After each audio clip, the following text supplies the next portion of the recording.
Sir, kasi po kaya kami nagtatanong sa budget dahil kasama po doon sa sinasabi ni Presidente na ang bagong Pilipinas hindi dapat nagwawaldas ang gobyerno sa pera ng bayan, di ho ba? Klarong-klaro ho naman yun, no? Sa kanyang Yes, mensahe, sir, di ba? po. Klaro yun. Hindi dapat nagwawaldas. Pero dito po sa aming nahawakan ng mga dokumento at kami nagpapasalamat din po sa Vera Files, no?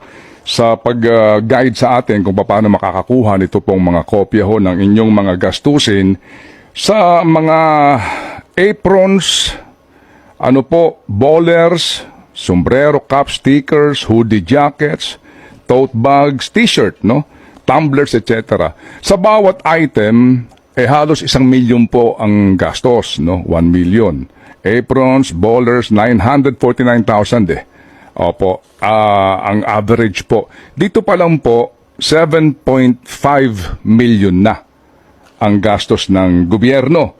Pangalawa po, dito po sa inyong sound system, ano po, at dito sa inyong entablado, 16,400,000 pesos na po ang budget na inilaan dito ng PCO. Maliban pa dyan, may mga add-ons pa po ng mga budget. Tanong po namin dito, no? Ito hong budget na ito, na ginastos po para sa event, plus.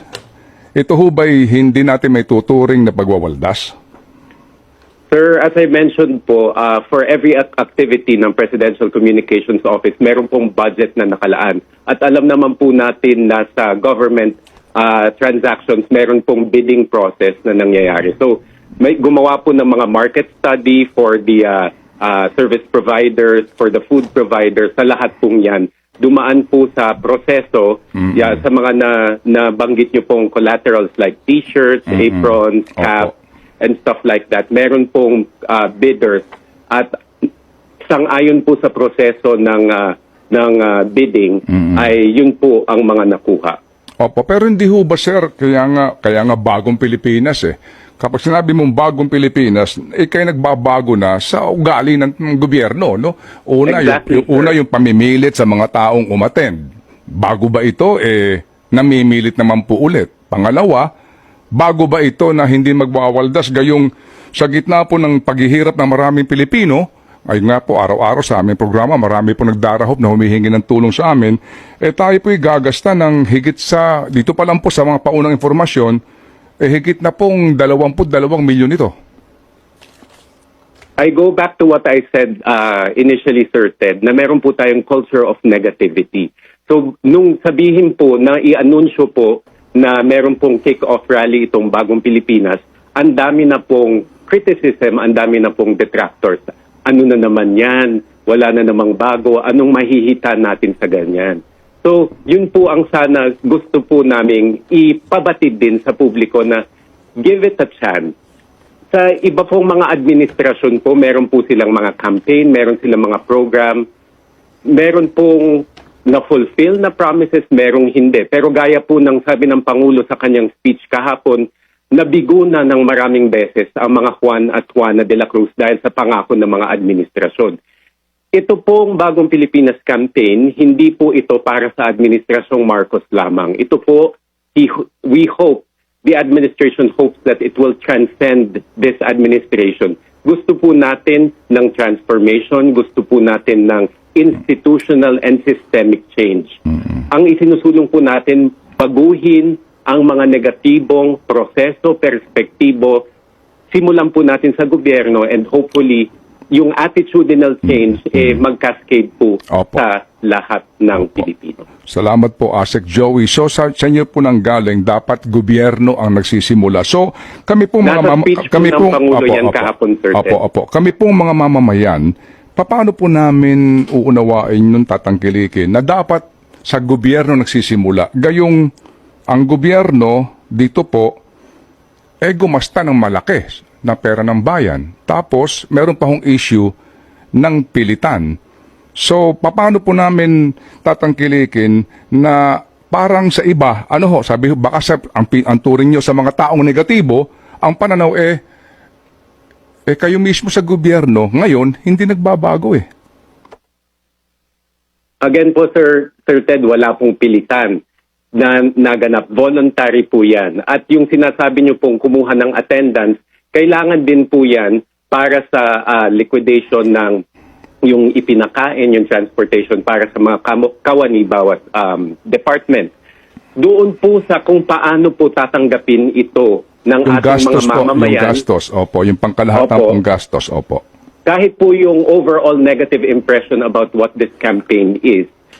Yun nga po, number one, can we, paano ko po ba sasabihin? Parang sa English po merong suspend muna natin yung negativity natin. Number two, give it a chance. Pero hindi lang naman po kick-off yung nangyari kagabi. Kung tutuusin po, nung magsimula ang administrasyon ni Pangulong Marcos Jr., meron na pong initiatives, meron na pong mga programa na umaarangkada na nakakapaloob din po dito sa Bagong Pilipinas campaign na ito. Nandyan po yung kadiwa ng Pangulo, nandyan po yung Lab for All. May naipasa pong batas para ma-free na ang ating farmers sa kanilang pagbabayad sa kanilang mga sakahan, yung Opo. ating agrarian reform law. Marami na pong programa na kasi po ang problema nga po is sinofocus po natin sa single incident, sa single event which is the kick-off. Hindi na po natin nakikita yung nasa Opo, gilid opo. na nangyayari. Para Opo, pong opo. kabayo na may Opo. blinders. Opo, kasi nga din po, yung event nga is really, catching so much attention, particularly doon nga po sa usapin ng pagtitipid, no, sa pondo ng bayan. Hindi ho ba, wala bang alternative ito? Like, kung ang gusto lang po ng Presidente is to address the people in government, the people, us ourselves, pwede ka namang humingi ng airtime sa television network ng istasyon at ihuhook up ng lahat ng TV stations for free at sabihin yung kanyang mensahe, lahat pa tayo nakapanood, at our convenient time, prime time, nagagawa po naman yan ng Estado kung gugustuhin nila. Na, ganun, nakatipid ka pa at doon, yun ang ehemplo na ang gobyerno nakikiisa sa taong bayan na marunong magtipid.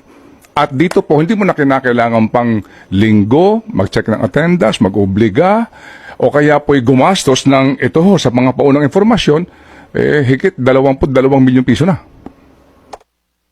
That is an option, Sir Ted. Pero kung napanood niyo po yung programa kahapon, this is a rallying call. So, tinawag po naman na rally ito para sa mga kawani ng gobyerno. And what better way to relay a message, a directive, than to relay it in person. Nakita nyo naman po din yung pagtanggap ng mga kawani ng gobyerno sa naging mensahe ng Pangulo, lalo nung sinabi ng Pangulo na, bawal na ang tamad, bawal na ang masungit, kailangan baguhin po natin.